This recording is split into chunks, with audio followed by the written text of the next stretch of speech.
आणि तुम्ही ज्या माझ्या विनंतीला मान देऊन आला त्याबद्दल आभार सुद्धा. मी सरपंच ज्यावेळेस बसलो 10 फेब्रुवारी 2021 ला मी सरपंच झालो निवडणुकीनंतर. त्यानंतर त्यावेळची अवस्था आपल्या कोलारे ग्रामपंचायतची अतिशय विकासात्मक दृष्ट्या मागासलेली अवस्था की कुठे रस्ते नाही आहेत, सर्व चिखलमय रस्ते, लाईट नाही, अंधारमय, पाणी नव्हतं प्यायला. या सर्व गोष्टी समोर असताना मी तिथे सरपंच बसलेलो आहे. त्यानंतर जो झालेला विकास आहे तो मला सर्वांना सांगायची गरज नाही. प्रत्येक जण त्याच रस्त्याने येत आहेत, प्रत्येक जण त्याच प्रकाशात येत आहेत, प्रत्येक आपल्या परिसरातील नागरिक सुद्धा तेच पाणी पित आहेत. त्यामुळं की इथे मी काय केलंय ते सर्वांना जगजाहीर आहे. आणि विकासात्मक दृष्टिकोन पंचकृषीत म्हणजे मी घेण्यापेक्षा सर्व लोकच पंचकृषीत माझं नाव घेतात का कशा पद्धतीने विकास केला. दुसरी गोष्ट राहिला किंवा विरोधकांचं आरोपांचं खंडन. त्याबद्दल एक मी गोष्ट सांगू इच्छितो सर्व पत्रकार बंधूंना की एसटी स्टँड पाहिला असं तुम्ही, हे एसटी स्टँड होत नाही म्हणून किती वेळा आपल्याकडेच न्यूज बनवत होत्या.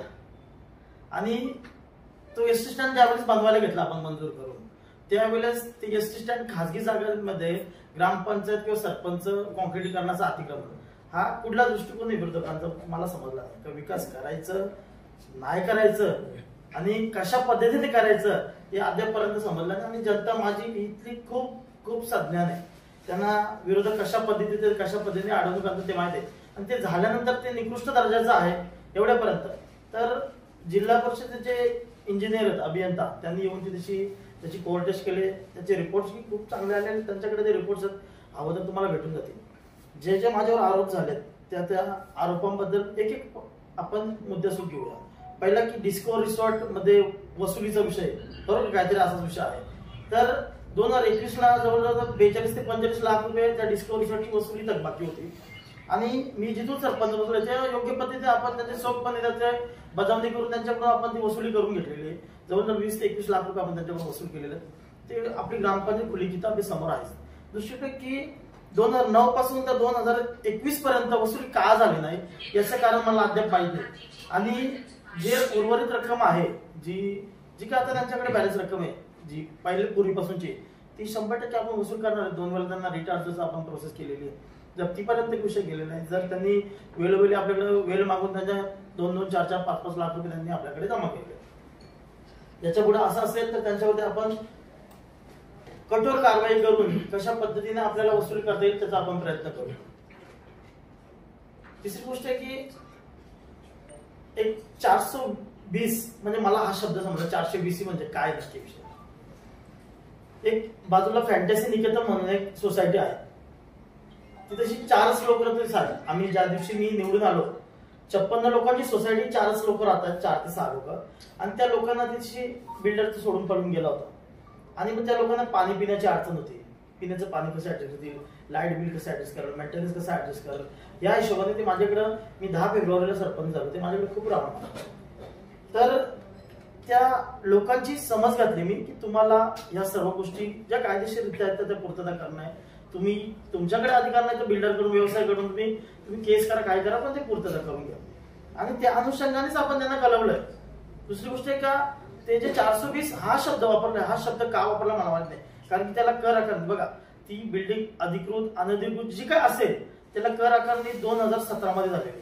त्यानंतर जे अनधिकृत बांधकाम बोलतायत, जे खालची दुकान गाले किंवा शॉप बोलतात त्या शॉपची सुद्धा कर आकारणी 2018 मध्ये झाल्या. मी आल्यानंतर त्या लोकांची जनसेवा करायचे, त्या लोकांना पाणी प्यायला नाही. माझ्याकडे बरेच दिवस ते पाण्यासाठी राऊंड मारायचे. आमची सोसायटी फॉर्मनेस साहेब आम्ही कसं त्या लोकांकडून आम्ही पैसे वसूल करू, आम्ही कशा पद्धतीने चालू, आमच्यावर विनंती करा. त्या हिशोबाने तो घडलेला प्रकार भोगवाड्याप्रमाणे तर सर्व खोटी गोष्ट आहे. ती गोष्ट कोणता बिल्डर संपर्कात आहे त्या लोकांच्यासाठी आपण त्या गोष्टी करता आल्या त्यावेळेस त्या केल्या. बाकीचं आपण पोलीस स्टेशनला जे काय स्टेटमेंट द्यायचे ते दिलेले आहे. दुसरी गोष्ट की राहिला विषय का विकासाच्या बाबतीत, ते विकासाच्या तुम्हाला मी आता सांगितलं काय काय कशा पद्धतीने मी अद्यापपर्यंत केलंय एक सरपंच म्हणून. दुसरी गोष्ट मला एक सार्थ अभिमान आहे या गोष्टीचा की माझ्या इथला एकूण एक नागरिक काही बोटावर विरोधक वगळतात. त्यांना रस्ते दिले, आपण पाणी दिलं, स्ट्रीट लाईट दिल्या. त्यानंतर आरोग्याच्या दृष्टिकोनाने इथे चांगले हॉस्पिटल नव्हते. तर कुणाला अटॅक आला, काय झालं, कुणाला ब्रेन स्ट्रोक आलं, कोणाला कार्डियक अरेस्ट झालं तर इमिजिएटली काय करणार, तर मग त्यांना आपण अँब्युलन्स सुद्धा प्रोव्हाइड केलेली आहे. दुसरी गोष्ट की कोणाच्याही घरी प्रसंग आला तर तो माझ्या कुटुंबातला प्रसंग आहे असं समजून सगळ्याकडे जाणारा सरपंच म्हणून मला त्या गोष्टीचं खूप आनंदाने माझं नाव घेतो. जरा आणखी काय प्रश्न जे काही विरोधकांनी उठवले तुम्ही विचारू शकता, तुमच्या मनामध्ये काय काय प्रश्न तुम्ही पत्रकार परिषद घेतली? सगळ्यात अगोदर त्यांनी असं म्हटलं होतं की जी ग्रामपंचायत आहे ती ग्रामपंचायत त्याचा ठराव अगोदर घेतला गेला आणि 7 महिन्यानंतर ते त्याचं काम सुरू झालं, त्याच्या अगोदरच ते हलवले गेले. तर हे सगळं कसं काय झालं? हे बघा, त्या ग्रामपंचायतमध्ये काय प्रकार घडला ते तुम्हाला सांगायची गरज नाही, ती तुम्ही न्यूज लावली होती. पण त्या ग्रामपंचायतमध्ये जो विरोधक आहे विजय हजारे, त्या लोकांनी ज्या लोकांनी त्याला निवडून दिलं, ज्या गाववाल्यांनी त्याला निवडून दिलं, त्या रस्त्यामध्ये त्या नाल्यामध्ये त्यांनी भराव केला आणि त्या रस्त्यामध्ये ती भिंत मारली. त्या अनुषंगाने त्या ग्रामस्थांनी माझ्याकडे तक्रारी अर्ज दिला की ही जी भिंत आहे ही भिंत काढून आमचा रस्ता मोकळा करून द्यावा. त्याच अनुषंगाने आपण त्याला नोटीस काढली. त्या नोटीसचा राग धरून ग्रामपंचायत बाजूला होती म्हणून त्यांनी लगेच त्या कुटुंबाला घेऊन आपल्यावरती जो हल्ला केला तो सगळ्यांच्या झालं. पण ती ग्रामपंचायत जी आहे ती कोल्हाऱ्यामधनं धामोद्याला आली. त्यांचं असं म्हणणं होतं की आणि त्यांनी पेपरही सादर केले. तसे ठराव अगोदर घेतला गेला. ठराव घेतल्यानंतर दुसऱ्या महिन्यामध्ये त्याच मला जुलैमध्येच काहीतरी त्याचं टीएस सुद्धा झालं आणि टीएस झाल्यानंतर वर्क ऑर्डर यायला त्याला जवळपास 7-8 महिने गेले आणि त्याच्या अगोदर ग्रामपंचायत हलवली. हे कसं काय? किती ग्रामपंचायत दुरुस्तीचं काम ज्यावेळी चालू करते तर त्याचं लिगली सगळे ठराव जे जे गोष्टी तुम्ही बोलता टीएस वगैरे ते सर्व लिगली करून आपण त्याच्यानंतर आपण ती ग्रामपंचायत हलवली. ग्रामपंचायतचं जे नूतनीकरणाचं काम सुरू आहे त्याला कालावधी किती होता? आता संबंधित ठेकेदार आहे बघा, याच्यापूर्वी जो ठेकेदार होता त्यांनी काम सुरूच केलं नाही, पण त्याच्यावर आपण कारवाई केली आणि त्याच्याकडून ते काम काढून पुन्हा त्याची निविदा सादर करायला लावली. आपण निविदा सादर केल्यानंतर नवीन ठेकेदार आला. त्या ठेकेदाराने जे काय काम केलं त्यानंतर त्या काय झालं की त्या गडबडीमध्ये त्याला 31 दिवसाचा कालावधी होता. आता त्याला मुदतवाढीसाठी त्यांनी प्रस्ताव सादर केलाय. हा जो विषय हा खूप एकदम सेन्सिटिव्ह विषय झाला. त्याच्यामुळे त्यांना आम्ही सत्य दाखल दिले, तुमचा कायदेशीररित्या जर तुम्ही पूर्ण असाल तर तोपर्यंत तुम्ही त्या गोष्टीला हात लावायचा नाही. त्यांनी मुदतवाढीचा प्रस्ताव जिल्हा परिषदेकडे सादर केलाय, त्यानंतर ग्रामपंचायतीकडे सादर केलाय. परंतु आता त्याला जो विरोध आहे म्हणजे शासनाचा सर्व स्थानिकांचा, त्याच्यामुळे ते तो करेल नाही करेल ते माहित नाही, पण त्याची इच्छा करायची दिसत नाही. त्याच्यामुळं याच्या पुढे त्याला बेदखल करू त्यातून आणि नव्याने ते काम चालू करून ज्याच्याकडून करायचं. त्यांनी एक आरोप केला होता 300 पेक्षा जास्त अनधिकृत बांधकामे झालेली आहेत. खूप चांगली गोष्ट. अनधिकृत बांधकाम तुम्ही हा प्रश्न विचारला. तुम्ही ग्रामपंचायत सपोर्टिव्ह देते, ना हरकत देण्याची तुम्हाला परवानगी नसताना तुम्ही ना हरकत दाखले दिले जात आहेत आणि प्राधिकरण आणि जिल्हा परिषदेने यात लक्ष द्यायला पाहिजे असं त्यांनी आरोप केला. 100% खरी गोष्ट. इथे 300 का जास्त पेक्षा अनधिकृत बांधकामं झालेली आहेत, पण ती माझ्या कारकिर्दीत नाही झाली. तुम्हाला हे पण सांगतोय, ही जी बांधकामं झालेली आहेत ती 2021च्या पूर्वी झालेली आहेत. 2021च्या पूर्वी इथे काही रिझर्वेशन असतील, बाकी ज्या ज्या ठिकाणी म्हणजे हे बघा मेरठ ही जी माझी ग्रामपंचायत आहे 3 प्राधिकरण आहे तशी. एक पहिल्यांदा की नेरळ विकास प्राधिकरण, त्यानंतर MMRDA म्हणजे कलेक्टर अंडर आलं, ते जिल्हाधिकाऱ्यांकडे आला. तिसरं की गावठाण. आता गावठाणमध्ये जे काही माझ्याकडे अधिकार आहेत ते गावठाणमध्ये अधिकार आहेत. दुसरी गोष्ट का जेवढे पण बांधकामं झालेले आहेत जवळजवळ 90% बांधकाम तुम्हाला बोलतोय, तुमची आपली ग्रामपंचायत खुली की तुम्ही जाऊन चेक करा की 90% बांधकामं ही मी सत्तेत बसण्याच्या पूर्वीच झालेली आहे. आणि कसं झालंय की आता गावात पण एखादं घर होतंय तर त्या घराला मी डायरेक्ट कराकारणी करू शकत नाही ना, कारण की इथेशी जे नवीन UPDC आहे त्याप्रमाणे सगळ्यांनी हे घेतलं. त्याप्रमाणे 18 जुलै 2016चं जे परिपत्रक त्या अन्वये आपण त्यांना कर आकारणी केलेली आहे. कसं आहे की गावातला एखादा स्थानिक व्यक्ती आहे, आता त्याचं सुद्धा विजय हजारे सुद्धा बांधकाम परवानगीसाठी ज्यावेळी झालं त्याचं पण सेम केलेलं आपण 18 जुलै 2016 अन्वये त्याची आपण कर आकारणी केलेली आहे. याच्यामध्ये मला नाही वाटत मी काय चुकीचं केलं. दुसरी गोष्ट आहे की या जो परिसर आहे हा पूर्ण नेरळ विकास प्राधिकरणामध्ये आहे. तर नेरळ विकास प्राधिकरणा वेळोवेळी ज्या ज्या ठिकाणी अतिक्रमण होत असेल किंवा अनधिकृत बांधकामात होत असेल तर आपण नेरळ विकास प्राधिकरणाला वेळोवेळी कळवले आणि त्यांनी त्यांच्याकडे संबंधितांवर कारवाई काय केले त्याची पाहणी तुम्ही स्वतः बघू शकता. त्या गोष्टीमध्ये काय केले त्यांनी. अनधिकृत शाळा आहे असं त्यांनी नमूद केलेलं आहे, काय सांगाल त्या संदर्भात? तोंडात ते बघा जीभ दिले ती कशी चालवत आहे, त्याच्याकडे काय पुरावा आहे का कोणती शाळा अनधिकृत अधिकृत, शाळेला कोणते परवानगी लागते, काय गोष्टी आहेत. आणि शाळा म्हणजे नक्की काय, प्री स्कूल वेगळं असतं, प्रायमरी स्कूल वेगळं असतं, सेकंडरी स्कूल असतं, त्यानंतर हायर सेकंडरी स्कूल असतं, त्यानंतर तुमचं कॉलेज आलं तर याच्यामध्ये प्री स्कूलला काय काय परवानग्या लागतात त्या परवानग्या 100% त्या लोकांकडे आहेत आणि मी त्याची खात्री केलेली. हवं तर त्यांनी माहितीचा अधिकार टाका, त्यांनी व्हिडिओ नका लावा त्या गोष्टी. ती गोष्ट आहे ना, जी गोष्टी मी खात्री केली, ज्या गोष्टी प्रायमरी स्टेजला ज्या ज्या गोष्टी पाहिजेत म्हणजे प्री प्रायमरी स्कूलला ज्या परवानग्या पाहिजेत त्या परवानग्या सर्व परवानग्या.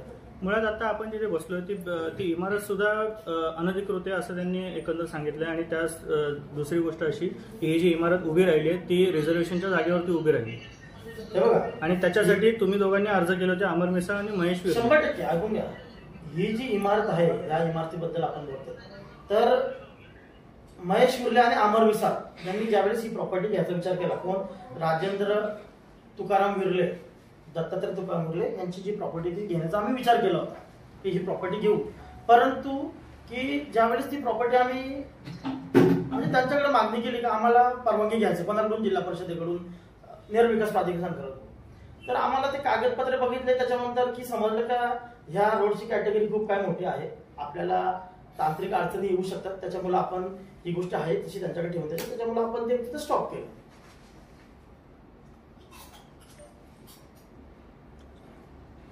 थोडक्यात म्हणजे हाचऱ्यांनी जे तुमच्यावर आरोप केले की पहिला मुद्दा तुम्ही म्हणाले की जे डिस्कवरी रिसॉर्ट आहे किंवा त्यांच्याकडे म्हणजे जवळजवळ 45 लाखाची थकबाकी आहे, त्याच्या संदर्भात तुम्ही आरोप बरोबर.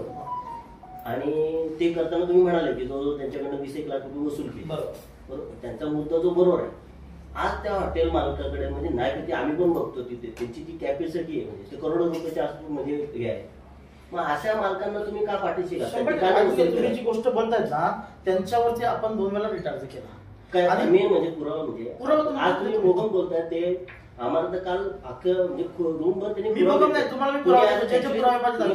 घेऊन यायला पाहिजे. जे पुरावे पाहिजे काही फोन आलेले नाही ते मी तुम्हाला रिटार्ज देतो. तुम्हाला पत्रकार आपण ज्याला आमच्या असं नाही, पण आज पत्रकार पैसे तुम्हाला माहिती आहे तुम्हाला आरोपाचे खंडन करायचे होते, बरोबर. तर याआधी तुम्ही मुद्दा ते सगळे लिगली कागदपत्र घेऊन बसायला हवे. पत्रकार परिषदेमध्ये जे जे पाहिजे तुम्हाला ते बिल्ड होतं. आपली ग्रामपंचायत खुली किताब आहे त्याच्यामध्ये तुम्ही कधी पण जा आणि उघडून नये असं नाही होणार ना. तसं काय नाही होणार की ज्या कामकाजाच्या वेळेत उघडायचे त्या वेळेस उघडून तुम्हाला आजच तुम्हाला पत्रकार परिषद घ्यायचं होतं तर ते करताना तुम्ही ते पुरावे दाखवायला पाहिजे. हे बघा की पत्रकार तुमच्या प्रत्येक त्या याच्यासाठी तुमच्या कार्यालयात नाही आपण तुम्हाला तुम्ही घेऊन यायला पाहिजे होतं. कसं आहे की त्यांनी काय घेतलं काय नाही ती माहित नाही. तुम्हाला जे पाहिजे ते मी माझ्याकडून पुरवण्याचं मी तुम्हाला 100% बोलतो. आता तुम्ही आज नाही घेतले तुम्ही ती गोष्ट धरून बसाल तर मी ग्रामपंचायत दप्तर इथे घेऊन बसणार नाही का त्यांनी नक्की कोणत्या मुद्द्यावरती घेतणार आहे. तर मला ज्या गोष्टी मी तुम्हाला उत्तर देतो ना तुम्हाला ते ग्रामपंचायत दप्तरातून ते उत्तर पण देतो आणि PDF फाईल पण देतो, तुम्हाला कॉपी पण देतो. आणखी विषय बोला. अजून एक मुद्दा तुम्ही त्याने घेतला की तुम्ही विकासाच्या बाबतीत म्हणताय. तुम्ही चला त्या काळात विकास झाली पण त्याचा मेन आरोप असा होता की जे 88 ते तुमच्या इमारती तुमच्या काळात न झाली की महेश विर्ले जे कामं केली विकास कामं तर त्याच विकास कामामध्ये अनधिकृत काही बांधकामं झाली ती तुमच्या काळातच जास्त झालेली आहे. तुम्हाला एक सांगतो बघा, हा 7 कोटी आरोप आहे. तुम्ही पूर्ण ह्या रस्त्याची तुम्हाला माहिती असेलच. या रस्त्यामध्ये स्वतःने उपोषण केलेलं नाही, उपोषण केलं असेल. जी अनधिकृत यादी आहे ती PWD पहिल्यांदाच दाखल केली म्हणजे सर्वांकडे ती आहेच मला वाटतं ती यादी. आणि त्या यादीच्या अनुषंगाने बघा आणि आता तुम्ही कम्पेअर करा याच्यामध्ये तुम्हाला किती उभे राहिल्या. मुद्दा काय आहे ते तो वेगळा तो याचा भाग होता. मात्र तुमच्या काळामध्ये जे दिसण्यासारखे अनधिकृत बांधकाम आहे उदाहरणार्थ ते गाळे त्याच्यावर खूप मध्यंतरीच्या काळात सोशल मीडियावर वाजलं गेलं प्रसार माध्यमातून एकीकडे कार्यसम्राट म्हणून महेश विर्लेंचं नाव होतं. एक अनधिकृत म्हणजे भिंत पाडली त्या बिल्डरची पाणी साचतं म्हणून हे गाळे पाडण्यासाठी तुम्ही काय पुढाकार घेतला की आपल्याला आम्ही सरसकट त्यांना दिलेल्या नोटिसा त्यानंतर जिल्हा परिषदेला केलेला अहवाल की जे काय PWD ला कळवलंय असं नाही का आपण यालाच कळवलंय. PWD जिल्हा परिषद बघा हा जो रस्ता आहे हा PWDच्या अखत्यारीतला रस्ता आहे. एक सरपंच म्हणून मला गावठांमध्ये जे अधिकार आहेत ते मी वापरेल पण त्याच्या पलीकडे माझ्यावरती काही बंधनं आहेत आणि त्या बंधनाच्या अनुषंगाने आपण तरी सुद्धा याच्यावर कारवाई व्हायला पाहिजे म्हणून आपण ते त्यांच्याकडे गेलो. आता नगरविकास प्राधिकरणाने का कारवाई केली नाही त्याचं तुम्ही स्वतःच त्यांना विचारू शकता. ती गोष्ट माझा मुद्दा काय की विर्ले साहेबांना मला आठवते विर्ले साहेबांना जर तिथे बांधकाम एक झालेलं आहे ते बिल्डरच्या तिथं बांधकाम झालं होतं तिथं पाणी साचत होतं आणि ते कुठल्याही पद्धतीने म्हणजे अधिकार असताना ते तोडलं का तर गावाच्या लोकांना पाणी असतं इथे तुम्ही करू शकले असते. सुरुवातीपासून, पण ते तुम्ही का नाही केलं हा प्रश्न आहे. हा तुमचा चुकीचा प्रश्न. कसं काय काय? चुकीचा प्रश्न म्हणतो? तुम्ही सरपंच म्हणून माझ्या काय अधिकार प्रश्न क्षेत्रामध्ये ती गोष्ट नाही. तुम्हाला एक सांगतो, मला नैसर्गिक नाला खुला करायचा होता, नैसर्गिक नाला खुला करायचा होता, त्यावेळेस आपण तो नाला खुला केला. दुसरी गोष्ट आहे की हे जे अधिकार आहे पूर्णपणे अधिकार तुम्ही वाटतं माहिती काढून बघा, याच्यामध्ये नेरळ विकास प्राधिकरणाकडेच पूर्ण अधिकार आहे आणि त्यांच्याकडून त्याची अंमलबजावणी झाली पाहिजे अशी माझी सुद्धा इच्छा आहे. आणि याकरता मी बास्टेवाड साहेबांशी बोललो होतो की साहेब अशा अशा प्रकारच्या अनधिकृत बांधकाम आहेत, तर याच्यावर काय कारवाई केली पाहिजे, तर त्याला तुम्ही पेनल्टी आकारा, त्याला तुम्ही डबल अप करा, या बऱ्याचशा गोष्टी तर झाल्या होत्या त्यावेळेस. तर याच्या पुढे नेरळ विकास प्राधिकरण याच्यावरती कारवाई करेल अशी मी पण अपेक्षा ठेवून चालले तुमच्याप्रमाणेच. नाही, पण त्याच्यासाठी आपण काही लेखी पत्रव्यवहार जिल्हा परिषदकडे केलेला आहे का? हा, केलेला आहे. त्याच्या प्रति असते सादर तुमच्याकडे. आज तुम्ही कायच घेऊन आले नाही मेन ऐकून घ्या तुम्ही, मी सांगतो पुन्हा, तुम्ही जे जे प्रश्न विचारत त्या प्रश्नाचं तुम्हाला उत्तर आणि पुरावा. उत्तर काय आता बास्टेवाड त्याला काहीतरी पाहिजे ना, पुरावा लागतो ना साहेब. त्या कर आकारणी करण्यासाठी सांगितली, त्यावेळेस तुम्ही पत्रव्यवहार काय केलेला आहे का? नाही, ज्यावेळेस आम्हाला तशी बोलवले होते या नेरळ विकास प्राधिकरणाला तिन्ही ग्रामपंचायतींना बोलवले होते की इथल्या अनधिकृत बांधकाम असतील बाकीच्या गोष्टींसंदर्भात, त्यावेळेस तिथे चर्चा झाली होती, त्याच्या मिनिट्सला पण ती चर्चा असेल. त्याच्यानंतर दुसरा एक मुद्दा असा होता की मागेच जिल्हा परिषदमध्ये ज्यावेळेस सुरेश टोकरे हे अध्यक्ष होते त्यावेळेस त्यांनीच एक ठराव पारित केलेला होता की नेरळ संकुल विकास प्राधिकरण याच्या क्षेत्रामध्ये जी गावं येतात त्यांना ना हरकत दाखले देण्याचा अधिकार नाहीये कुठल्या बांधकामाला, पण महेश विर्लेंच्या काळामध्ये ना हरकत दाखले देण्यात आले असं त्यांचं म्हणणं आहे. हे बघा, ते मी एकही बांधकाम परवानगी दिलेली नाही. ना हरकत दाखले बांधकाम दुसरी गोष्ट परवानगी आहे की ना हरकत दाखला म्हणजे कशासाठी की तुम्ही त्यांच्याकडून परवानगी घ्या, जिल्हा परिषदेकडून परवानगी घ्या, या अटी शर्तीवरती आपण त्यांना जे काही त्यावेळेस दाखले दिलेत. कसं आहे का, मी 2021ला सरपंच त्यावेळेस ज्या ज्या लोकांनी मागणी केली त्याच्यात याच्यावरले सगळेच लोक आहेत ज्यांनी मागणी केली, त्याच्यातला तो विविध हजार करतो त्यांनी सुद्धा ते आपल्याकडे कर आकारण्यासाठी मागणी केलेलीच आहे ना. कर आकारणी वेगळी आणि बांधकामाला ना हरकत दाखला देणं हा दोन्ही भाग खूप वेगळे आहेत. नाही, त्याच्यामध्ये प्राधिकरणाकडे जेव्हा एखाद्या प्राधिकरणाकडे अख्ख्या जिल्ह्यामध्ये तो हे आहे की एखाद्याला ना हरकत दाखला ग्रामपंचायतीला पंचायतीने द्यायचा असेल, जिल्ह्याला तो लागतोय.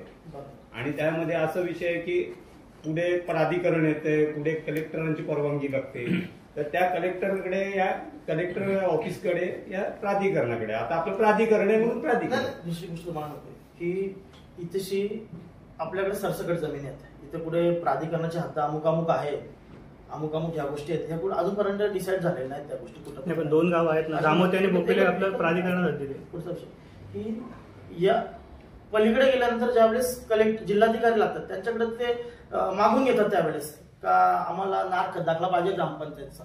मग त्यावर ह्या सगळ्या गोष्टी जर तर आणि म्हणजे प्रचंड पेच प्रसंगातल्या गोष्टी आहेत आणि या पेच प्रसंगातल्या गोष्टी हँडल करून ग्रामपंचायतीला नाही तर विकास करणं, या सगळ्या गोष्टी वेगवेगळ्या तुम्ही सगळ्या त्या गोष्टी जाणू शकता. त्यांचा एक आरोप आहे की गंद्रे जे आता हे गंद्रेंच्या जागेमध्ये गाळे बांधले त्याला तुम्ही नोटीस बजावली बरोबर कारवाईसाठी आणि याला घरपट्टी पण आकारली. आता गंद्रेंची ती जागा 7-12 गंद्रेंच्या नावावर कोणत्या आधारे त्या घरपट्ट्या आकारल्या हा त्यांचा एक आरोप आहे. हे बघा कसं आहे की ती जी म्हणजे गंद्रेंची जागा जी बोलता येते तर त्या गंद्रेंनी आणि लैला युसुफ काझी आणि बरकत बादशाह या तिघांनी माझ्याकडे एकमेकांच्या विरुद्ध तक्रारी अर्ज केल्या.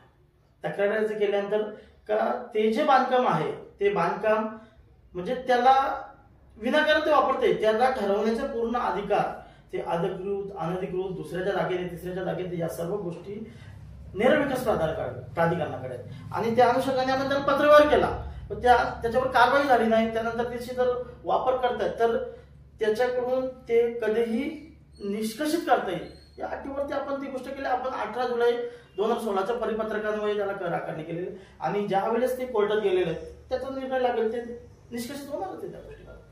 तुम्ही आमदार निधी असेल किंवा इतर निधीच्या माध्यमातून रस्ते आणि इतर विकास कामांसाठी निधी आणून जी कामं केली त्या कामांमध्ये भ्रष्ट कारभार आणि दर्जाचा एकदम म्हणजे खालवलेल्या दर्जाची कामं केलेली आहेत असा त्यांचा एक आरोप होता. ऐकून घ्या, असं बोलायला कोणी काय करू शकतो की जे काय केलंय तुम्ही तक्रार करा संबंधित ठिकाणावर करेल बरं का नाही की सरपंच मी कुठे रस्त्यावर काम करायला जात नाही, पण त्यांच्यावरती ऑब्झर्वेशन करायचं काम तर आपण करतोय. तर जिथे कुठेशी दर्जा खालावल तिथं मी सुद्धा तक्रार करेल, त्यांनी सुद्धा तक्रार केली पाहिजे. आणि जिथं तक्रार केली असेल तिथे आपण त्यांचा पाठपुरावा पण घेतला, ती कोर कटिंग वगैरे करून घेतलेली आणि त्याचा रिपोर्ट पण सुद्धा आलेले आहे. आणि ते रिपोर्ट तुम्हाला हवं तर मी त्यांच्याकडून घेऊन तुम्हाला पाठवून देतो. रिपोर्टमध्ये त्यांचं असं सुद्धा म्हणणं आहे की रिपोर्ट अशा ठिकाणी घेतले जिथं मटेरियल जास्त आहे, जिथं कमी मग ते कोणाला काय बोलतील? ते बोलतील का रात्री चंद्र असतो तर सूर्य पण रात्री झाल्या पाहिजे, तर दोन्ही एकत्र नाही येणार ना. त्यांचं म्हणणं असं आहे की ज्याची तक्रार होती त्यांना बोलवलंच नाही. अहो मी कोण बोलवणार आहे? तुम्ही सांगा ना मला. याला नेरळ विकास प्राधिकरणकडे तक्रार केली ना त्यांनी, त्याला महेश मुरे कशाने बोलवलं त्या गोष्टीला? ज्यांच्याकडे तक्रार केली त्यांनी बोलावलं पाहिजे ना त्यांनी. सरपंचाकडे तक्रार केली का त्यांनी तक्रार केली नेरळ विकास प्राधिकरणाकडे. हे बघा, तुम्ही जे जे प्रश्न विचारताय आज सर्व तालुक्यातले आजूबाजूचे सर्व पत्रकार, एक मी तुम्हाला प्रांजळ प्रश्न विचारू इच्छितोय. आज तुम्हीच मला प्रश्न विचारा की आपल्या ग्रामपंचायत सारखी ग्रामपंचायत कशा बाबतीत की इथशी जर कोण वारलं त्या दुःखाच्या प्रसंगात त्याला 1 रुपयाही खर्च न यावा, त्याच्यावरती कोणताही दडपण न यावा याकरता आपण त्याला त्या लाकडाचे चार्जेस ठेवले नाही. इथे कोणताही दाखला असेल तुम्हाला, एक दाखल्याचं कोणत्याच दाखल्याचं कधीच कसलं चार्जेस नाही आपल्याकडे. तिसरी गोष्ट आहे की ह्या परिसरातल्या नागरिकांना म्हणजे चांगला उपचार भेटावा त्याकरता ॲम्ब्युलन्स आणि स्वतः आम्ही हॉस्पिटलवर जाऊन कशा पद्धतीने त्यांना काय करतोय ते तुम्ही न्यूजमध्ये बघतायत त्या गोष्टी. की हे बघा, विरोधक कशा विचारसरणीचे तुम्हाला चांगला अनुभव आला. मी तुम्हाला आता सांगितलं की ज्या वेळेस मी विजय हजारे यांच्या त्या रस्त्याच्या बाजूला नारळ पडायला रस्ता बनवला गेला, तुम्ही सांगा मला तो रस्ता पूर्वीपासूनचा रस्ता आहे, तो आज मी गेलो तिथेशी नारळ पडायला असं नाही. आज त्या ग्रामस्थांच्या वयवाटीमध्ये 25 वर्षापासून तो रस्ता तिथून लोक येणं करतात. मग त्याच वेळेस ज्या लोकांनी निवडून दिलंय, ज्या ग्रामस्थांनी निवडून दिलंय त्यांच्या विरुद्ध जाऊन तो रस्ता का अडवला, त्याच्यानंतर तिथे मातीचा भराव करून माझी कोलारे गावची जी जनता आहे, माझ्या कोलारे गावची जी लहान पोरं आहेत, माझ्या कोलारे गावची जी लहान वृद्ध लोक आहेत जे आजारीपेक्षा त्या गटारातून का 1.5 वर्ष गेलं असा सवाल एकदा तुम्ही विचारला असता तर माझ्या मनाला आणखी समाधान वाटलं असतं. एक पत्रकार म्हणून ती गोष्ट तुम्ही विचारली असती ना, बाबा का लोकांना त्रास दिला 1.5 वर्ष, ज्या लोकांनी निवडून दिलं त्या लोकांना एवढा त्रास देणं हे कुठंतरी पटतंय का? साहेब काय माहिती, तो जो रस्ता आहे त्यांनी असं काल म्हटलं की ती जागा आहे तिथं सरपंच साहेब बोलतात तर ती एकदम मोजून टाकावं जो आहे. हीच गोष्ट मला आणि कारण ती ऐकायची आहे. मी याच्याकरिता आपण 2 वेळा त्या ग्रामसेवकाला त्याला निलंबित करण्याचा पर्यंत प्रयत्न केला आणि तो सुद्धा त्या गोष्टीचा जो ज्यांनी पत्रकार परिषद केली त्याला पण माहिती आहे ती गोष्ट. आणि मी आज पत्रकार परिषद बोलतोय, जर नाही तो करत ग्रामसेवक तर त्याच्यावरती मी लगेच ऍक्शन घेण्यासाठी पाठवून देतो ना. मी त्या ग्रामसेवकाला अद्यापपर्यंत 9 वेळा ती जागा मोजणीचा आदेश दिला, तीच नाही सर्व जेवढ्या गावठाण आहेत, जेवढ्या मसमवट्या आहेत, जेवढे गुरचरण आहेत, एकही जागा ठेवायची नाही. जेवढ्या शासनाच्या मालकीच्या ज्या जागा आहेत त्या सर्व मोजणी करून शासनाकडे ताब्यात असल्या पाहिजेत या अनुषंगाने सगळ्या मोजणीचा आपण प्रस्ताव केलेला आहे. सरपंच काय तुम्ही म्हणताय आम्हाला की आम्ही ग्रामसेवक निलंबनाची कारवाईसाठी किंवा याच्यासाठी केले, पण ज्यावेळेस हजारे यांनी पत्रकार परिषद घेतल्यानंतर तुम्हाला या गोष्टी सुचल्या म्हणजे असं वाटतंय की बाबा तुम्ही आता चुकीचा विषय होत्या ना.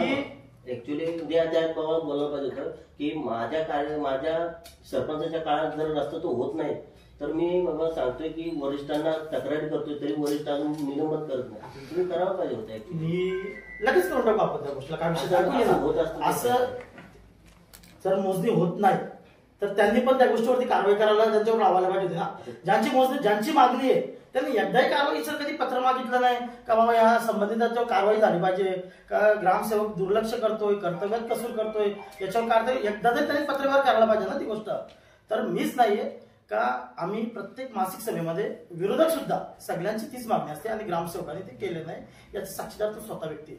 दुसरी गोष्ट आहे की हा जो प्रत्येक रस्ता आहे, नेरळ विकास प्राधिकरण असू द्या, MMRD असू द्या, गावठाण असू द्या, कुणाच्या ना कुणाच्या जागेमधून रस्ता गेलेला आहे आणि त्या खासगी वैयक्तिक जागेतून गेलेला आहे.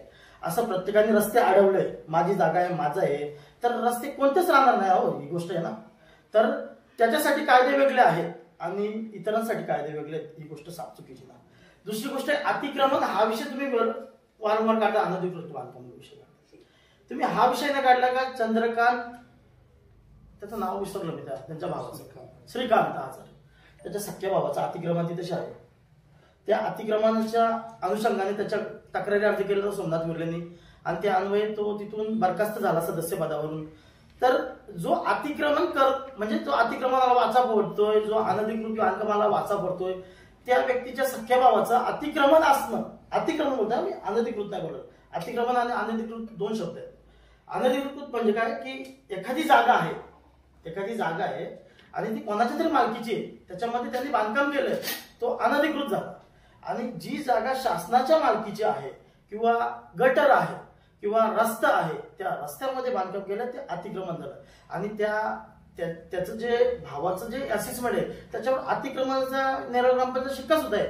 तर अशा अवस्थेत असा व्यक्ती म्हणजे आपलं दाखवून ठेवतं, दुसऱ्याचं वाकून बघायचं, दुसऱ्याचं दाखवून द्यायचं, असा व्यक्ती सांगत असेल का मी खूप उपोषण केलंय, अतिक्रमण काढून शकलं, तर आपल्या घरापासून सुरुवात व्हायला पाहिजे का बाबा पहिले हे अतिक्रमण काढून टाका. आणि ती गोष्ट हे बघा, दुसरी गोष्ट आहे की माझ्यावर कितीतरी आरोप झाले, पण जनहिताच्या दृष्टीने ज्या ज्या गोष्टी योग्य असतील त्या करण्याचा मी चोख प्रयत्न केला आणि असे आरोप होत राहतील, त्याचं खंडन मी करत राहील.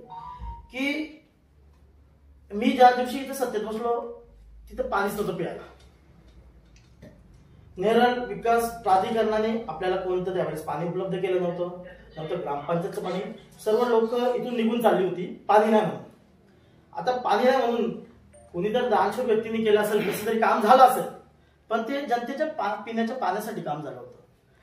ते काम, ते पाणी पाईपलाईन निघून गेल्या पाहिजे, ती काढून टाकल्या पाहिजे, जनता पाण्याशिवाय राहिल्या पाहिजे. याकरता कोण जर उपोषण करत असेल ते कितपत योग्य आहे, त्या उपोषणकर्त्यांनी ठरवल्या पाहिजे ती गोष्ट की आपली जनता आहे, आपण तिथून निवडून आलो, आपण ते त्यांचं नेतृत्व आहे, त्यांना पाणी दिल्या पाहिजे. आणि तिथं नाही, जर जिल्हा परिषदला उपोषण करून थांबलंच नाही तर पीडब्ल्यूडीला गेलं पुन्हा, तर पीडब्ल्यूडीने ग्रामपंचायतीला 12.5 लाख रुपयाचा दंड ठोठावला. अरे बाबा, मी बोललो त्याच्यामध्ये ग्रामपंचायत कशी दंड भरेल? जर सर्वसामान्य जनता इथं पाणी पित आहे, जनता जर एक दिवस लाईट नसेल, एक दिवस पंपा बिघड झाला, तर जनतेचा असा एकदम म्हणजे कौल मासतो इथं त्या गोष्टीचा की पाणी जीवन आहे ना. आज तर त्या व्यक्तीला किती महत्व दिलं पाहिजे हे सर्व जनता ठरवल का किती महत्व दिलं पाहिजे अशा व्यक्तीच्या. आणि माझ्यावर जे भ्रष्टाचाराचे आरोप केले, मी तुम्हाला मी चोख पद्धतीने सांगतोय का एक आता मध्यंतरी बातमी आली होती, आपल्याच पत्रकार बंधूंनी लावली होती की अमुक ग्रामपंचायतमध्ये 2,500 ते 3,000 रुपयाला स्ट्रीट लाईट. तर ही गोष्ट आहे ना, ही पारदर्शकता आहे. ही ग्रामपंचायत ज्या दिवशी आलो त्या दिवशी पण तेवढ्याच कर आकारणी, आता साधारण 10-15%, पण आज 20 लोक घेऊन, 20 नवीन पोरं घेऊन आपण पूर्ण ग्रामपंचायत रस्ते झाडले जातात. लोकांच्या समजा पुढे स्ट्रीट लाईट गेलं तर योग्य वेळी योग्य याच्यात पवारणी. पण तुम्ही मागे बातमी केली पत्रकार साहेब तुम्ही की सरपंच महेश फुले यांनी फक्त कोल्हारे ग्रामपंचायत नाही तर नेरळमध्ये पण सुद्धा येऊन डेंग्यूची फवारणी केली. तर अशा पद्धतीचा कारभार आहे ना आपला. हे बघा की तुम्ही प्रत्येक जण गेल्यानंतर पाणी पिता, बिस्लरीची बॉटल प्रत्येक जण पिता, बरोबर का नाही? त्या बिस्लरीच्या बॉटलचा एक छोटासा पोर्शन असतो का त्याच्यामध्ये पाणीच नसतं. ती विरोधक लोक आहेत तेच दाखवत राहतील का बाबा ही बिस्लरीमध्ये इथं पाणी नाही. तर आपण त्या गोष्टीकडे बघितल्या पाहिजे का नाही बघितलं पाहिजे ही जनता ठरवणार आहे. आपण कितीही गोष्टीचा जरी मी कुणालाही डायव्हर्ट करण्याचा प्रयत्न केला, जनतेला किंवा कुणाला डायव्हर्ट करण्याचा, जनता खूप सक्षम आहे आणि समाधान आहे. मला खूप, हे बघा, मला सार्थ अभिमान आहे का माझी जी लोक आहेत जवळजवळ विरोधक सोडून तुम्हाला जवळजवळ 80 ते 90% लोक खूप समाधानी आहेत. आणि जे जनतेला पाहिजे, रस्ता पाहिजे, विकास पाहिजे, लाईट पाहिजे, पाणी पाहिजे, त्या गोष्टीत आपण पुरवतो. याच्या व्यतिरिक्त सामाजिक उपक्रम आपल्या इथं महिलांना मोफत शिबिर आपण लोकांना सर्वांना आपल्या महिलांना एक शिलाई मशीन प्रशिक्षण केंद्र चालवतो आपण मोफत. 4 वर्ष झाली आणि तिथून बऱ्याचशा महिलांनी प्रशिक्षण घेऊन त्याचा लाभ पण घेत आहेत त्या गोष्टी. हे बघा, वारंवार तुम्हाला मी सांगितली ती गोष्ट की माझा व्यवसाय नाही ठेकेदारी. मी ठेकेदारी करत नाही की मी उपोषण करेल, मी 10 कामं मागेल आणि मी ती 10 कामं माझ्याकडून कशी करून घेता येतील, हा माझा व्यवसाय नाही. मी खूप चांगला काम करतो, व्यवसाय करतोय आणि त्याच्यात मी खूप समाधानी आहे आणि त्याकरता मी कुणाला वेठीस धरत नाही. अशा प्रवृत्तीचा मी माणूस आहे. त्याच्यामुळे तुम्हाला ज्या ज्या गोष्टी विचारत माझ्याविषयी त्या एक ग्रामपंचायत ज्या ज्या गोष्टी मला करता येतील चोखपणे मी ते केलेल्या आहेत. आणखी साहेब बोला. त्यांचा एक आरोप असा पण आहे की ते सदस्य आहेत ग्रामपंचायतचे, आता म्हणजे त्यांना परत त्यांची ऑर्डर झालेली की कुठल्याही म्हणजे कागदपत्र जे सदस्याला भेटायला पाहिजे असा त्यांचा आरोप आहे. कोणतेही म्हणजे आता तर काय सीसीटीव्हीचा पण त्यांचा काहीतरी विषय आहे. ऐकून घ्या, परत तुम्हाला सांगतो विषय की मग मला वाटतं त्या विरोधकाला तुमच्यावरच आरोप करतात. ऐकून घ्या ना, त्या विरोधकाला काही माहित नाही किंवा तो जाणून दिशाभूल करतोय की माहिती अधिकारी, ग्रामपंचायतचा माहिती अधिकारी हा ग्रामसेवक आहे.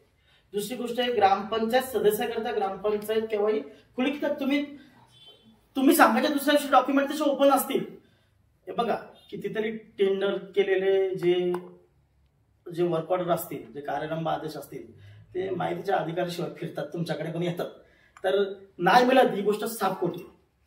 दुसरी गोष्ट राहिला सीसीटीव्हीचा प्रश्न. आता त्यांनी सीसीटीव्हीची मागणी कोणाकडे गेलं? ग्रामसेवकाकडे, माहितीच्या अधिकाऱ्याकडे का कशाने गेलं मला माहित नाही. जर केलं तर त्या ग्रामसेवकांनी जर त्याच्यामध्ये विलंब केला माहिती अधिकाऱ्याने, तर त्याच्यावर 100% कारवाई झाली पाहिजे. आणि त्याच्यावरती जे अधिकारी आहेत, माहिती अधिकारी जे असतील ते बसलेत ना, त्यांच्यावरती निलंबनाची कारवाई झाली पाहिजे अशा व्यक्तीवरती, जर दुर्लक्ष करत असतील तर त्या गोष्टीमध्ये. दुसरी गोष्ट आहे का सीसीटीव्हीचा विषय. आता तुम्ही सांगा मला का त्या ज्या सीसीटीव्ही त्यांनी ग्रुपवर टाकल्या कर्जत मीडिया असोसिएशनवरती, त्यांनी माहितीचे अधिकारी घेतलेले आहेत का? नाही घेतल्या. मी तुम्हाला म्हणतोय माहितीचा अधिकार नाही. मग ते कशा आले त्याच्याकडे? म्हणजे त्याच्या जागेवर आहेत ना ते तशी, नाही असं नाही ना. म्हणून फक्त दिशाभूल करण्याचं काम आहे. मी पुन्हा सांगेल, माझ्या परिसरातील सर्व जनता ही सुज्ञ आहे आणि अतिशय हुशार. तुम्हाला म्हणतोय कुणी किती काय केलं दुःख तरी साहेब आम्हाला समस्या सगळी कशी अशी बोलणारे लोक आहेत. तुम्ही वारंवार त्या गोष्टीचा उच्चार करताय. बोला. ठीक आहे. बरं, एक त्यांनी शेवटी असं जाहीर केलं होतं, माणगाव पंचायत समिती गणामध्ये सर्वसाधारण आरक्षण आहे आणि तिथं निवडणूक तुम्ही लढवताय असं जे त्यांना समजलंय, तर ते म्हणतात मी सुद्धा त्या गणातून कसं पाहिजे. त्याला कुठून समजलंय आणि माझ्यावर एवढं म्हणजे ऍक्च्युली मी तुम्हाला बघा की मी अशा विचारसरणीचा म्हणजे का आपण सगळ्यांनी काम केलं पाहिजे, विकास झाला पाहिजे. त्या विरोधकांनी माझ्याकडे कितीतरी कामं आणले असतील की अशी कामं आहेत. त्याला विचारा स्वतःला की महेश मुलांनी जरासा विलंब केला का सरपंच म्हणून काही काम झालं नाही पाहिजे म्हणून. त्यांनी जी कामं इथं प्रस्तावित केली आहेत, जी कामं त्याला 25-15 म्हणून आले असतील, पुढे डीपीडीसी म्हणून आले असतील, कुठून आले असतील, तर ते योग्य वेळी त्याला आपण त्याचं टेंडरिंग करून ते सगळ्या गोष्टी केलेल्या आहेत. त्याच्यामुळं मला अजूनपर्यंत मला हे जे विरोधक आहेत तुम्हाला इथले विरोधकच समजले नाही मला की काम झालं नाही तर खूप उड्या मारायच्या, काम होतंय तर त्याला विरोध करायचा आणि काम झाल्यानंतर त्याच्यावरती ताशेरे ओढायच्या. तर अशा प्रकारचे विरोधक असताना ही विकास कामं केलेत मी. जर मी विचार केला कशा प्रकारचा. दुसरी गोष्ट आहे का एक सरपंच म्हणून मला पत्र काढण्याचा 100% अधिकार आहे. आता पत्र चुकीचं आहे नाही चुकीचं त्यांनी ठरवलं पाहिजे ती गोष्ट, बरोबर नाही. त्यांनी मला त्यावेळेस प्रश्न केला होता की नेरळ विकास प्राधिकरणामध्ये किंवा खासगी जागेमध्ये तुम्ही पत्र काढू शकत नाही. मग आता हे जे बांधकामं आहेत ती सर्व खासगी जागा, अतिक्रमण असेल, अनधिकृत असेल, या ते आहे ना. नेरळ विकास प्राधिकरणावरती का नसेल थोड्या वडवत म्हणजे व्यक्तिशा महेश मुरले म्हणजे सरपंचाला कुठेतरी बदनाम करायचे. जी संबंधित अथॉरिटी आहे, जे संबंधित जी म्हणजे कार्यप्रणाली आहे, जसे की नेरळ विकास प्राधिकरण वारंवार मी घेईल. पण नेरळ विकास प्राधिकरणाकरता का तुम्ही उपोषणाला बसलाय का बाबा हे अनधिकृत बांधकाम झाले का त्यांच्यावर का थोडे उडवत नाही का यांचा अमुक अमुक इंजिनियर आहे का अमुक अमुक कोण जे का असतील ते अधिकारी कोण असतील, अभियंता असतील, कोण असतील त्यांच्यावरती का शिंदोडे फक्त जाणून बुजून माझं नाव खराब करण्याकरता हे केलं जाते. बाकी याच्यामध्ये तथ्य नाही. आणि भ्रष्टाचार म्हणजे काय केलं ते बोललेच नाही मला तुम्ही कालची मी तुमची सर्वांची बातमी बघितली ती नेरळ आपल्या इथं भ्रष्टाचार वगैरे केला. पण काय भ्रष्टाचार केले मला पण समजलं पाहिजे ना. भ्रष्टाचार काय अपहार केलाय कशामध्ये. एक तुम्हाला म्हणतोय की टायमाला आपण किशोरातून संपू या विचारसरणीचा माणूस आहे मी. तर माझ्यावरती जे आरोप होतात ना त्याचा म्हणजे आरोप करण्यापेक्षा तुम्ही कारवाई करा. तुम्ही जाऊन तुमच्याकडे सिव्हिल कोर्ट आहे, क्रिमिनल कोर्ट आहे, तुमच्याकडे जर मी अपहार केला तर कलम 39 प्रमाणे कारवाई करा. आयुक्तालय आहे तुमचं, जे नेरळ विकास प्राधिकरण आहे, कार्यकारी अधिकारी आहेत आपल्याकडे. तर ह्या गोष्टी न करता जाणून पत्रकार परिषद घेणं योग्य आहे, पण त्या ग्रुपवरती बिनबुडाचे आरोप करणं हे योग्य नाहीये. आणि अशा आरोपांकरता हे बघा कसं आहे की मला खरोखर वेळ नाही. माझं काम आहे का इथं विकास काम झालं पाहिजे, माझी जनता सुखावल्या पाहिजे. माझ्या इथं जे मला करता येईल चांगलं काम, मला वाईट काम करायला वेळ नाही तर मी प्रत्येकावरती ज्याला त्याच्यावरती ज्यांनी केलं ना त्याच्यावरती मी जाऊन केव्हाही मानायचा दावा टाकू शकलो असतो. पण मला पुन्हा मी कोणत्या विचारात जाऊ काम करायला पाहिजे, विकास करायला पाहिजे. जो वेळ आपला विरोध करण्यात जातो, जी एनर्जी आपली विरोध करण्यात जाते, ती एनर्जी आपण विकास कामात घालवणार या विचारसरणीचं मी व्यक्तिमत्व आहे. त्या कारणाने बऱ्याचशा गोष्टी लोक फायदा घेतात, पण याच्यापुढे कुठेतरी काळजी घेतली जाईल. कारण की मला तुमच्याकडून समजते ती गोष्ट का वेळेत गोष्टीला विरोध केला पाहिजे आणि ते करू आपण. तर काल त्यांच्याबरोबर सोबत आहे ना संजीव बिर्ले म्हणून तुमच्याच गावात तो मुद्दा होता त्यांच्या गावात. हा बरोबर. संजय बिर्ले या व्यक्तीने तारामती हरिश्चंद्र तांबोली यांचा रस्ता अडवलाय. त्याच्यामध्ये अनधिकृत जाऊन शेड बांधले, त्याला ग्रामपंचायतीपासून निष्कासित करण्याचा आदेश आपण त्यांना पत्रव्यवहार पण केलेला आहे. जो रस्ता तो आलाय तो त्याच्याकडे बनवून दिलेला आहे कॉन्क्रीट करून, तोच मागतोय का बाबा याला पुढे जाऊन द्यायचं नाही. म्हणजे हा कोणता नाही, म्हणजे रस्ता तुम्ही कुठं, त्या विचारांना रस्ताच नाही हो. तांबोली जे आहेत ना त्या लोकांना रस्ताच नाही कुठूनच, तो एकमेव रस्ता आहे, त्याच्यावरती जाऊन त्यांनी अनधिकृत आता शेड बांधले. तर असा व्यक्तिमत्व सांगतो का रस्ता पाहिजे, कशा प्रकारचे व्यक्तिमत्व, म्हणजे माझं घर वारल्या पाहिजे ना दुसऱ्याचं घर तुटल्या पाहिजे असं ना. मध्यंतरीच्या काळात तुम्ही काहीतरी 204 जणांना काहीतरी नोटीस काढल्या होत्या, त्या कशा संदर्भात काढल्या होत्या? बघा की नेरळ विकास प्राधिकरणाच्या व्यतिरिक्त जे क्षेत्र आहे त्याच्यामध्ये एक क्षेत्र महसुली गावठाण आणि एक विस्तारित गावठाण क्षेत्र. आता विस्तारित गावठाण क्षेत्र सुद्धा कायम झालं पाहिजे. जी लोक राहतात आज न राहत ना, ती 40-50 वर्षापासून राहतात. तर विस्तारित गावठाण हे गावच्याच लोकांसाठी असतं. आता काय झालं, त्या विस्तारित गावठाणाचा जो सब डिव्हिजन लेवल जो बनलेला आहे त्या पद्धतीने त्यावेळेस सुद्धा अंमलबजावणी झालीच नाही ना. मग ती अंमलबजावणी झाल्या पाहिजे आणि त्यांची मागणी आपल्याकडे आल्या पाहिजे. आपली ती मागणी आपण आपले जे कार्यसम्राट आमदार आहेत त्यांच्या मार्फत कलेक्टर, जिल्हाधिकारी यांच्याकडे पोहोचून तिथं फेरमोजणी करून ज्या आहेत त्या स्थितीत त्यांना मिळकत पत्र मिळालं पाहिजे या अनुषंगाने आपण त्यांना नोटीस दिल्या. ते तुम्ही असं पण सांगितलं असं ज्या तुमच्या तक्रारी त्या झाल्या तर नोटीस काढण्याचं कारण नव्हतं. संबंधितांनी तक्रार केली होती का संबंधित संजय बोलले की विस्तारित गावठाणामध्ये अनधिकृत बांधकाम, तर अनधिकृत बांधकाम एक व्यक्तिशा नाही त्यांनी नावच टाकलं जातं. तर ते नाव टाकलं नाही तर मग अनधिकृत बांधकाम म्हणजे सर तुम्ही समजा नावच टाकलं. आता मी पत्रकार हा शब्द वापरला तर व्यक्तिशा लागेल पाहिजे सर, तुम्हाला लागेल का तो पत्रकार बोलले, सगळ्यांना लागेल तो शब्द, तसं आम्हाला सरसकट करावं लागेल. आपल्या त्यांचं असं म्हणणं होतं की काही गावठाण आहेत त्याच्यामध्ये आपल्याच काही सदस्यांच्या कुटुंबियांनी घराचं बांधकाम केलं, त्याच्यात त्यांच्या काही कुटुंबियांना बांधकाम करून दिले. उदाहरणार्थ सोमनाथ बिर्ले यांचं नाव घेतलं, तर हे कसं काय? हे बघा तुमच्या माहितीसाठी आमचं जे धामोते गाव विस्तारित गावठाण याच्यामध्ये आजपर्यंत जवळजवळ 25-30 घर, त्याच्यामध्ये त्याची पण 4-5 घर आहेत, 3-4 तर पक्कीच. तुम्ही जाऊन बघा 1-2-3 घर त्यांनी बांधलेले. प्रत्येकाने गावठाण हा आजचा प्रश्न आहे ना तुम्हाला, नाही तुम्ही मला आता सरपंच याला कुठेतरी हे करतात. ज्यावेळेस हे जे विस्तारित गावठाण झालं तिथून प्रत्येकाने मनमर्जीप्रमाणे ती गोष्टी केलेली आणि मी आज सरपंच असून पूर्ण गावावरती अन्याय करून एखाद्या गोष्टीचा निर्णय घेणार ते माझ्या दृष्टीनं मला योग्य वाटत नाही. त्याच्यामुळे वरिष्ठांना सांगितलंय की आम्हाला याच्यामध्ये तुम्ही न्याय द्या. आणि सोमनाथ बिर्ले नाही, अख्ख्या गावामध्ये प्रत्येकाने घर तर प्रत्येक जण मानतो त्याच्या जागेमध्ये. आता गावठाण जागा ही गावाच्या विस्तारासाठी असते, म्हणजे गावासाठी असते. जर त्यांनी दुसऱ्या कोणाच्या जागेत बांधलं असतं त्याची तक्रार आली असती की बाबा अमुक अमुक व्यक्तीच्या जागेत बांधले, सोमनाथ बिर्लेंनी पपेश बिर्लेच्या जागेत बांधलं, मयूर कर्णेच्या जागेत बांधलं का अमुक व्यक्तीच्या, अशी काही तक्रार आपल्याकडे प्राप्त नाही. दुसरी गोष्ट का जे पण इथे तक्रार करतायत त्यांनी स्वतः बांधकामं केलेली आहेत आणि गावठाण जागेमध्ये गावाचा विस्तार प्रत्येक घरामध्ये 20 वर्षानंतर 1-2 मुलं असतात.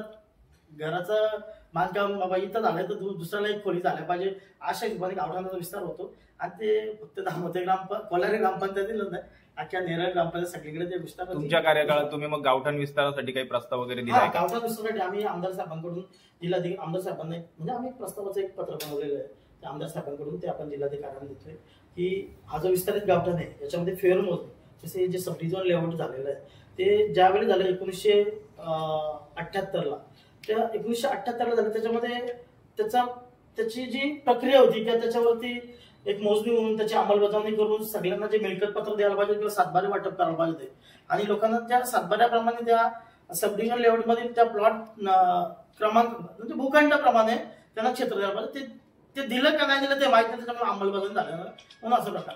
विजय हजारे यांनी निवडणुकीच्या तोंडावरच आता ही पत्रकार परिषद घेतली असं वाटतं का तुम्हाला? नेमका काय उद्देश वाटतो? तुम्ही सांगा मला की गेली 4 वर्ष आपण पंचायत समितीमध्ये सगळ्या लोकांचा माहिती ती गोष्ट आज सगळ्यांना की मी आजपर्यंत दिवाळी घरी बनवली नाही. आपण त्यांच्या बरोबर दिवाळी आमची रात्री 11-12 वाजता दिवाळीने वाटत त्यावेळेची तर आपण सगळ्यांसोबत जाऊन दिवाळी मनवतोय. त्यानंतर आता मानगाववाडीचं तुम्ही बघितलं असेल, त्यांना आपण पाणी पोचवलं. त्या अक्षरशः त्या महिलांच्या डोळ्यामध्ये काळ असू होतं, जे मला काल खूप समाधान वाटलं त्या गोष्टी. कुणाच्या जे काही छोट्या मोठ्या समस्या असतील माझ्यापर्यंत येतात या पंचायत समितीला.